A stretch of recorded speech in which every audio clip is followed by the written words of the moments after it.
Hi, Andy Lockwood, collegeplannningguru.com. In my hands, I am holding the Glengarry. No, I am holding $611,600 worth of scholarships. 10 colleges, one client. And I wanted to talk to you about how she got that.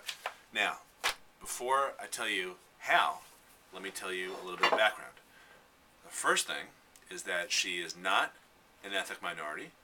She is not an international student. She's not a recruited athlete. She's none of these special types of things. She is a very good but not great student who took a million APs. She may have taken one or two over her entire high school career. She did not apply to the ultra competitive schools. She applied to some very good competitive private colleges. Her parents make about $500,000 a year, give or take. Pretty good living. So the last thing I want to tell you is she had, I told you, good grades, pretty good SAT scores. A lot of her friends on her travel team had very similar grades and scores, but when they were all away on a trip last week and the moms were talking, my client's mom, heard from the other moms that those girls didn't get into these schools. They got rejected from these schools, a lot of them. My client had virtually the same grades and scores as these other kids. So the question that I asked the mom, of course, it's self-serving, and I knew the answer, but the question was, what was different about your daughter, who I'll call Monique? That's not her real name, but she looks like a Monique.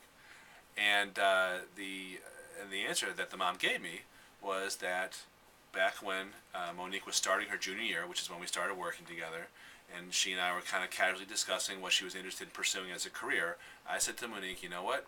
You'd be very smart to think about doing an internship in that particular field. I'm not going to tell you the field because that might give it away.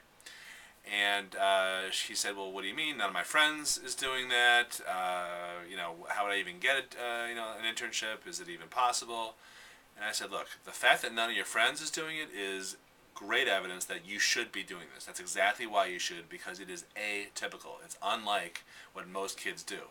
And that helps you stand out when you are one of 10,000 kids with virtually the same grades and scores vying for about 4,000 spots or 3,000 spots or whatever the math is. That's the name of the game. That's how you stand out. So she was like, okay, and I said, look, by the way, this will help you figure out if you like that career or not, because you've only learned about it in the abstract. You don't know what people do all day. So there's really it's a no-lose situation. If you hate it, then you're going to avoid going down that long path through college and possibly grad school and all that. So even if you hate it, that's great. So a couple months later passes, and I'm talking to her. I think it's 3 days into her internship, and I said, so how's it going? And she goes, it is unbelievable. This is exactly what I want to do. It's so cool. The first day I got there, we did blah, blah, blah, blah, blah, and she wouldn't shut up for like 20 minutes. She was really, really excited about it. She went on to do another similar type of thing, and then a summer program all in that same field. And then she did her applications. She wrote a couple of essays, describing some of these activities and how that motivated her to go into this field. And long story short, she gets into 10 out of 10 schools, which was not by design. I was thinking maybe 7 or 8 out of 10.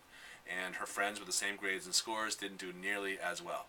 So the lesson here that I want to get across to you is that if you have even a freshman, but a junior, maybe a sophomore, who is thinking about applying to some competitive schools and looks good on paper in terms of grades and scores, the thing you have to understand is that you are competing with thousands of other people who may look exactly the same virtually on paper.